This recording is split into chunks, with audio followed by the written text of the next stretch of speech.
여러분 안녕하십니까? 강신업 변호사입니다. 트럼프가 26일 오전 말레이시아 쿠알라룸푸르에 도착했습니다. 근데 여러분 그거 아십니까? 에어포스 원, 미국 대통령이 탄 비행기, 트럼프가 탄 비행기. 이 비행기가 말이죠, 말레이시아 오기까지 중간 급여를 2번이나 했습니다. 한 번도 아니고 2번이라고요? 그리고 중간에 급여를 해야 된다고요? 예, 이게 거리가 약 1만 5천 킬로 정도 되는데요. 자, 중간에 급유를 2번이나 하는 이유는 무엇일까요? 궁금하지 않으십니까? 제가 여러분께 명확하게 클리어리하게 소상히 보도해드리겠습니다. 자, 워싱턴 DC를 24일 출발을 했는데요. 자, 여기서 출발해가지고서 바로 간 곳이 어디냐면은 독일로 갔습니다. 그래서 독일에서 급유를 한번 하고요. 그리고 나서 거기서 다시 카타르로 날아갑니다. 그리고 카타르에서 다시 급유를 하고요. 그리고 말레이시아로 날아간 겁니다.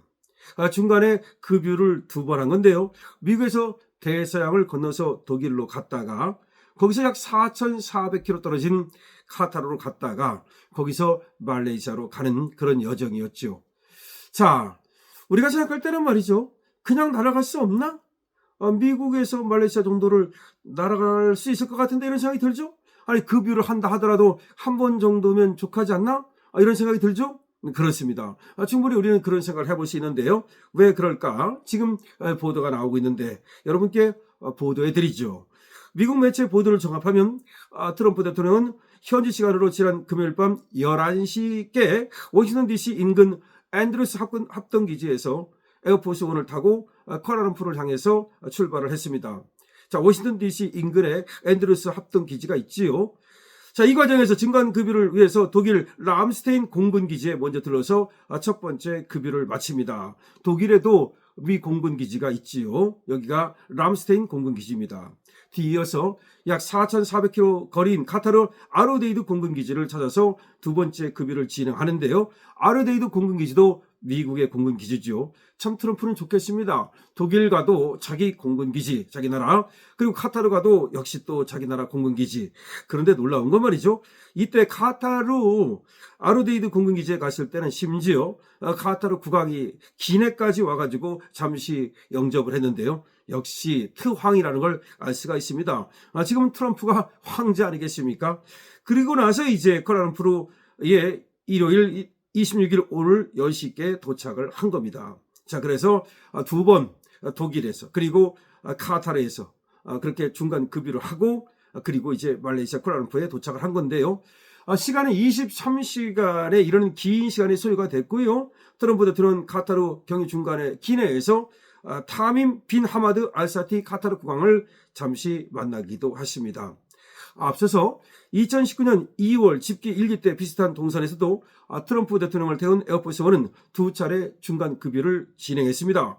당시 북미 2차 정상회담 개최지인 베트남 하노이에서 여기 앤드루스 기지에서 출발해가지고서 하노이에 오기 위해서 앤드루스 기지에서 출발한 에어포스 원은 영국 런던 밀드놀 공군기지에서 첫 번째 급유를 진행했고요. 그러니까 저번에 김정은 만날 때 베트남 하노이에 올 때도 앤드루스 공군기지에서 출발을 했는데 그때는 영국 런던 밀드놀 공군기지에 먼저 들렀습니다. 그런 다음에 카타르에서 두 번째 급유를 마치고 베트남 하노이에 도착했던 거지요. 그때는 영국을 거쳐서 그리고 바로 카타르로 해서 그리고 베트남으로 이렇게 갔던 겁니다. 당시 중간 급유를 포함한 비행시간은 약 21시간이었는데요. 이번에는 2시간이 더 걸려서 23시간이 됐습니다. 이번엔 앤드루 공군기지에서 독일로, 독일에서 카타르로, 2019년에는 앤드루 공군기지에서 영국으로, 영국에서 카타르로 이렇게 됐다는 얘기입니다.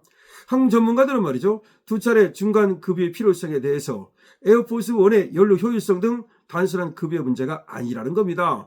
연료만의 문제는 아니라는 겁니다. 운항 안전과 경호, 보안이 결합한 종합 판단의 영역이라는 겁니다. 다시 말해서 그냥 이렇게 계속 한 번에 또는 한 번만 들르는 것보다 일부러 2번 정도를 들르면서 말이죠, 운항 안전을 도모하고 그리고 경호 또 보안 이런 목적이라고 얘기를 합니다. 특히 유럽에서 아시아로 가는 경로에서 중동의 위험한 하늘길을 고려해서 카타르를 거친다는 겁니다. 유럽에서 아시아로 가는 그 경로가 이 중동이 상당히 위험하지 않습니까? 이란이라든가 하마스라든가 팔레스타인이라든가 헤즈볼라라든가. 그래서 카타르를 한번 거친다는 거죠. 아울러 에어포스원 자체 공중급유 기능이 포함되어 있지만 실제 공중급유가 이뤄진 사례는 한 번도 없답니다. 에어포스원은 공중에서도 급유를 받을 수 있습니다.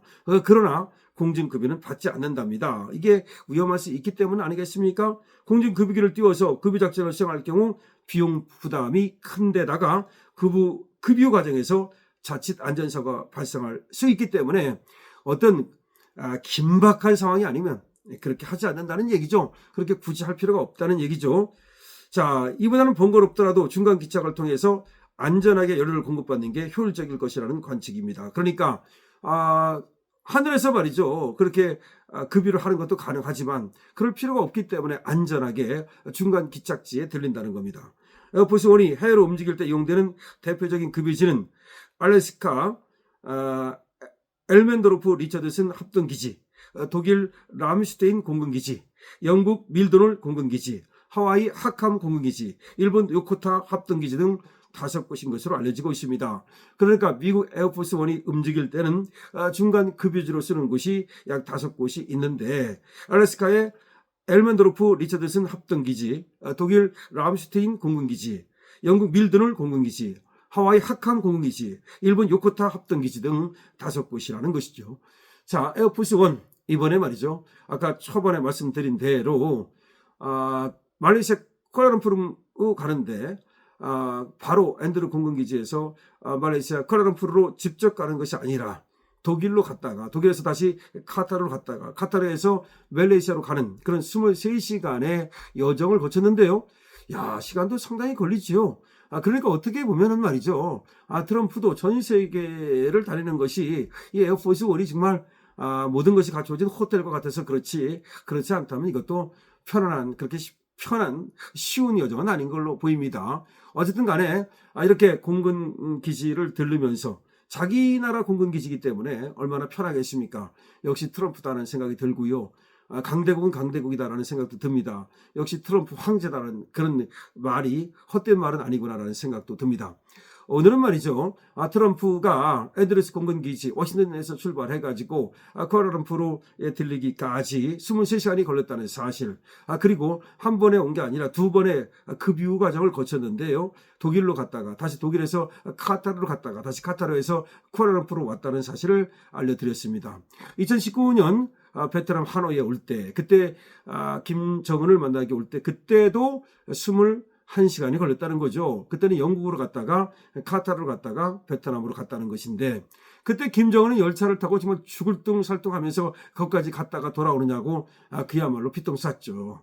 그러니까 그래도 트럼프는 20시간 정도면 되지만 김정은은 1박 2일을 달렸나요? 2박 3일을 달려가지고 베트남까지 갔다가 다시 돌아오는 그런 수모를 겪었는데 그래서 그런지 이번에는 쉽게 트럼프가 만나자고 해도 대답을 하지 않는 것 같습니다.